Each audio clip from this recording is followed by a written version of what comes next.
안녕하십니까. 반갑습니다. 오늘 본문은 안식일에 관하여 논쟁이 기록됩니다.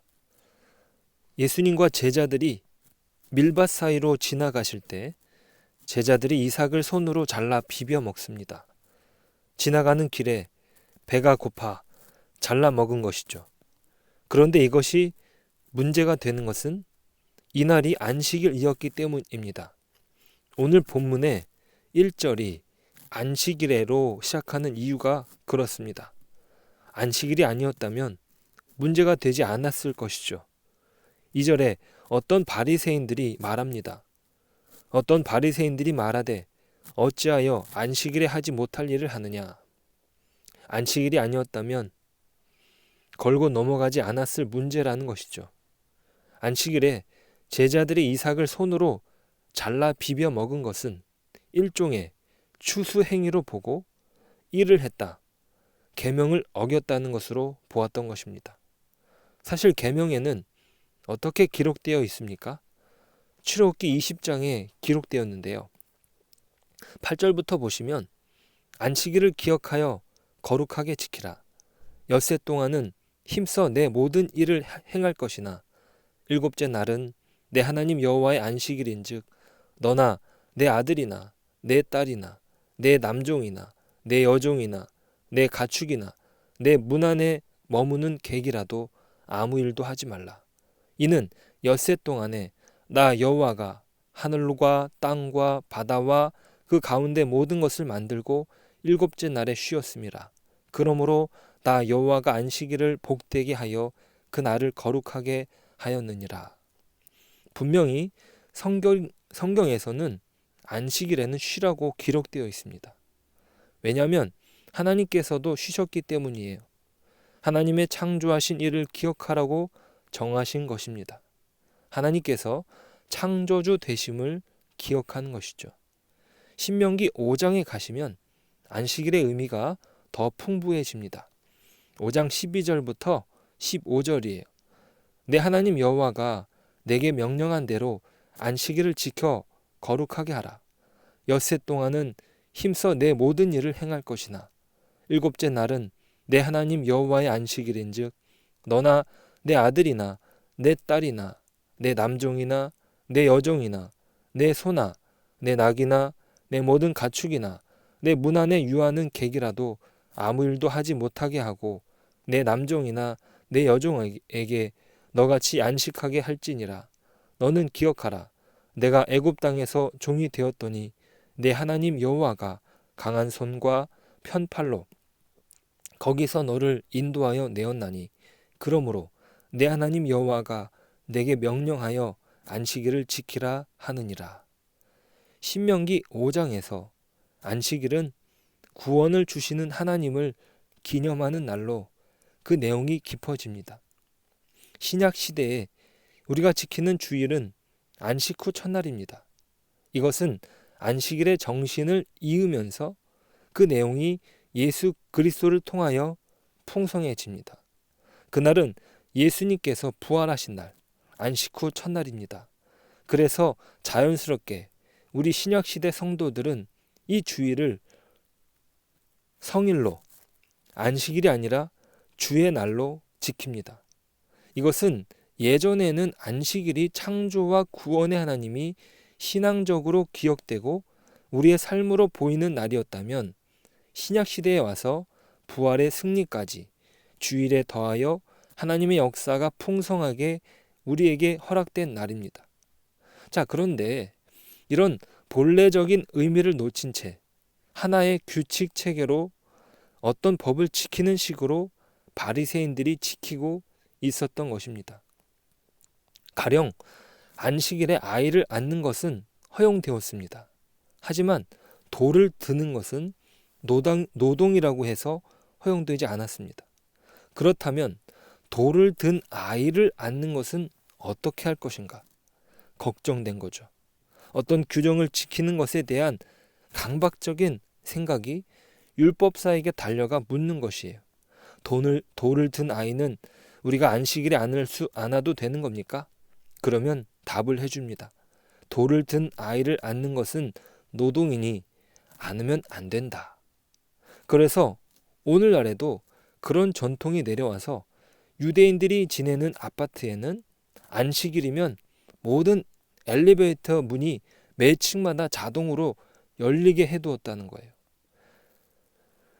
엘리베이터 버튼을 누르는 것도 노동이라고 규정했기 때문이에요. 그들이 놓치는 것은 그 안식일의 정신을 놓치는 것이죠.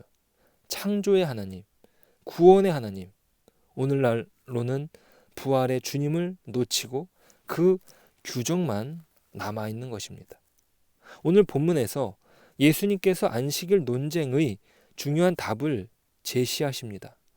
5절의 인자가 안식일의 주인이라는 것과 9절에서 말씀하시는 선을 행하고 9절에서 말씀하시는 선을 행하고 생명을 구하는 것이어야 한다는 것이에요.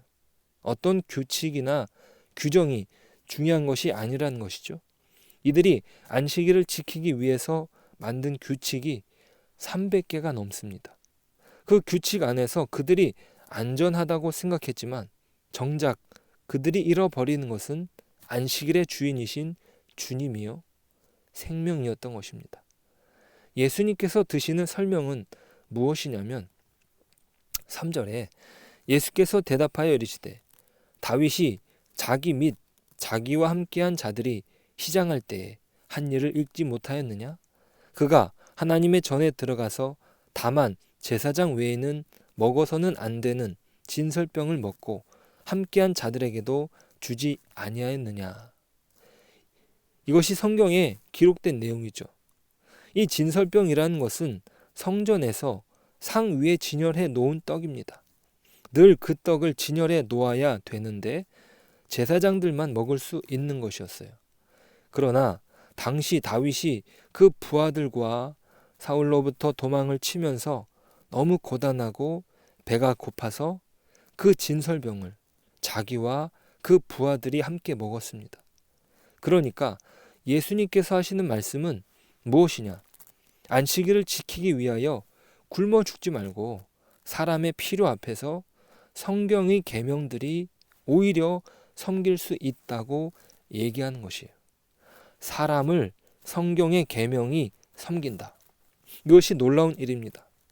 우리는 명분과 법을 지키기 위해서 죽을 수도 있다고 생각합니다. 소크라테스가 그랬습니다. 악법도 법이다. 악법도 죽을지라도 지키라는 말 아닙니까? 자, 그런데 주님은 그렇게 말씀하시지 않습니다. 사람을 살리기 위하여 법을 세우신 분이 죽으러 오셨다는 것이에요. 기독교는 말이에요. 법을 지키기 위하여 죽는 종교이면서 동시에 그 법을 어긴 자들을 죽이지 않고 살리기 위하여 법을 만드신 이가 죽을 수 있는 종교가 기독교입니다.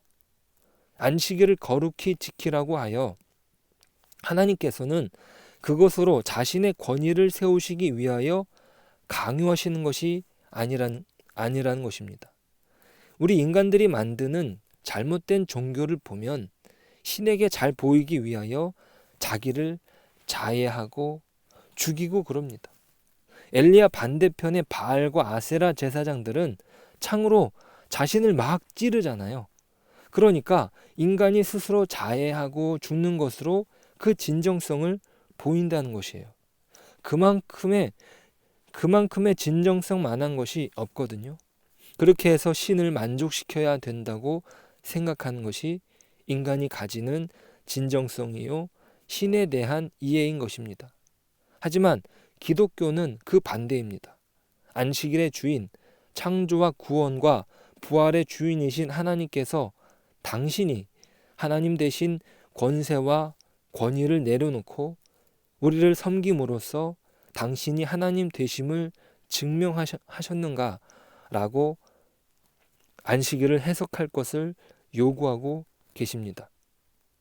예수님께서 지금 사람으로 오사 힘으로 굴복시키지 않고 자기를 반대하고 하나님 앞에서 감히 그 옳고 그름을 도전하는 자들에게 그들을 처벌하지 않고 그들에게 분노하시지 않으며 담담히 답하십니다.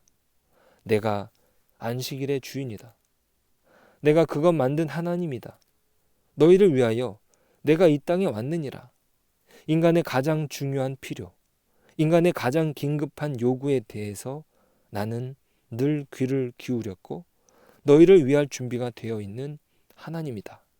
이렇게 답하시는 것입니다. 요한복음 10장 10절에 이런 구절이 있습니다. 내가 온 것은 양으로 생명을 얻게 하고 더 풍성히 얻게 하려는 것이라. 생명을 주고 목숨을 주고가 끝이 아니고 더 풍성히 얻게 하시는 것입니다. 그렇게 해서 우리가 넉넉해질 수 있는 것이에요. 부요함을 누리는 것입니다. 그런데 우리는 자꾸 어디로 빠지냐면 규칙을 만들고 규정을 만들면서 나를 내세우는 것이에요. 사람들에게 유명해지고 싶은 것이죠. 나는 얼만큼의 규정을 지키고 있다. 그 규정을 왜 지금까지 모르고 뭐 하고 있느냐? 지금 바리새인이 지적하는 부분이 바로 그것입니다. 안식일에 해서는 안 되는 일을 너희들이 범하고 말았다 이것이죠. 우리식으로 말하면 우리는 자꾸 유능해지려고 합니다. 인정받으려고 애쓰는 것이에요. 그러면서 하나님께서 인격자시고 그 성품이 자비로우시며 은혜로우시다는 것을 놓치는 것입니다. 우리의 신앙이 그렇습니다. 신앙이 좋으면 우리는 내가 신앙이 좋다는 것으로 증명하고 싶은 유혹이 있습니다.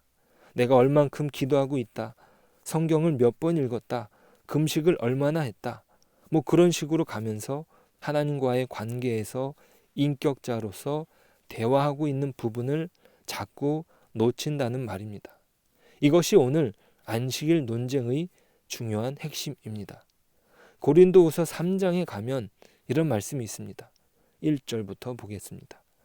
우리가 다시 자천하기를 시작하겠느냐? 우리가 어찌 어떤 사람처럼 추천서를 너희에게 붙이거나 혹은 너희에게 받거나 할 필요가 있느냐? 너희는 우리의 편지라. 우리 마음에 썼고 무사람이 알고 읽는 바라.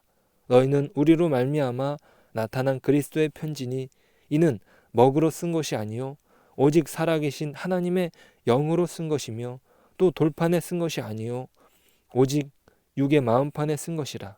우리가 그리스도로 말미암아 하나님을 향하여 이 같은 확신이 있으니 우리가 무슨 일이든지 우리에게서 난 것 같이 스스로 만족할 것이 아니니 우리의 만족은 오직 하나님으로부터 나느니라. 그가 또한 우리를 새 언약의 일꾼 되기에 만족하게 하셨으니 율법 조문으로 하지 아니하고 오직 영으로 함이니 율법 조문은 죽이는 것이요 영은 살리는 것이니라. 여기 돌판에 쓴 것이 아니고 영으로 쓴 것이라. 육의 마음판에 쓴 것이 아니요 신비에 쓴 것이라 하는 얘기들이 다 그것입니다. 하나님은 우리에게 규칙을 계명을 요구하시고 그것으로 당신이 만족하시려는 분도 아니고 우리에게 어떤 법과 도덕을 지키는 것을 목적하신 것이 아닙니다. 그것보다 크시죠. 우리를 인격적 차원에서 하나님의 성품에 참여시키고 있습니다. 그러니까 계명과 율법들 혹은 신앙의 어떤 규칙들을 지키는 것은 거기에 하나님의 성품과 인격이 담아져 있어서 지킵니다. 그걸 지킴으로 그런 훈련이나 규칙이나 혹은 방법들을 통하여 우리는 우리의 인격이 하나님의 인격을 닮아간다고 믿고 목적하는 차원에서 유용합니다. 이렇게 예수님께서 말씀하시는 것은 어떤 규정을 지키는 것의 문제가 아니라 인격적인 차원에서 우리를 살리는 것이고 그것을 지킴으로 하나님의 성품을 닮아가는 것의 문제인 것입니다. 그렇다면 우리는 더 부드러워지고 더 사랑이 충만해지는 것 아닙니까? 율법을 지키면 지킬수록 그런 하나님의 성품이 나오게 되는 것이죠. 우리 안에 그렇게 하나님을 닮아가는 성품으로서의 귀한 훈련이 오늘 하루에 있기를 소망합니다. 기도하겠습니다. 하나님 감사합니다. 하나님께서 우리를 살리시기 위하여 주님을 보내주셨습니다. 율법을 주신 것은 그것을 지키는가 보기 위함이 아니요 우리로 주님을 닮아 이 땅의 빛으로 소금으로 살아가라고 주신 줄 믿습니다. 하나님께서 허락하신 그 사랑으로 인하여 오늘 하루가 풍성해지길 소망합니다. 그 넉넉함을 나눌 수 있는 여유를 허락해 주시고 진정 주님 안에서 참된 평안과 안식을 누리고 진정 우리가 하나님의 사람답게 그 사랑을 나눌 수 있는 저희들이 되게 하여 주옵소서. 예수님의 이름으로 기도드립니다. 아멘.